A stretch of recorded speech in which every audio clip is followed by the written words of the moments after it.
নমস্কাৰ। কবিতাৰ শিৰোনাম অস্তমিত আবেলি। কথা আৰু পাঠ জোনালী ডেকা। পশ্চিম আকাশত দিনমণি সেন্দুৰীয়া ফুট দিয়াকে লুইতৰ শীতলতাত মোৰ গুজিলেহি। আকাশৰ নীলাখিনি শুভ্ৰ কৰি অস্তগামী সূৰ্যৰ দিশেৰে ধাৱমান সজালৈ বুলি বগলীৰ জাক।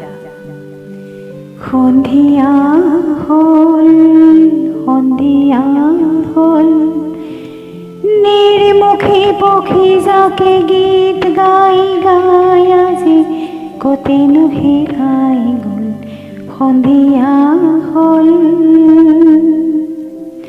গৰখীয়া বাঁহীৰ সুৰত চঞ্চল সপোন এটাই জয়াল ৰাতি ভেকুৰি উঠিল। উভতি গ'লোঁ নৈখনৰ পাৰলৈ, য'ত আছিল পিতাই মাছ ধৰা তুলুং ভুতুং নাওখন। নিলগত থকা খেলুৱৈৰ পোচাকেৰে আবৃত শিলচটাত বহি চাই ৰওঁ অস্তবেলিৰ সাগৰ স্পৰ্শ দৃশ্য, য'ৰ পৰা আৰম্ভ হৈছিল মোৰ শৈশৱ কৈশোৰৰ শব্দৰ মালিতা।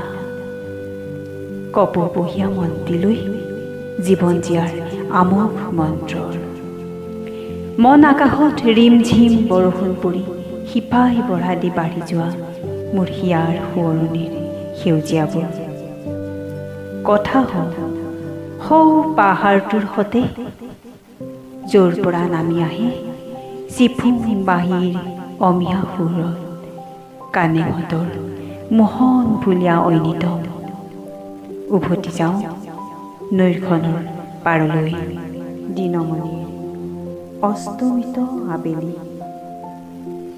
ধন্যবাদ।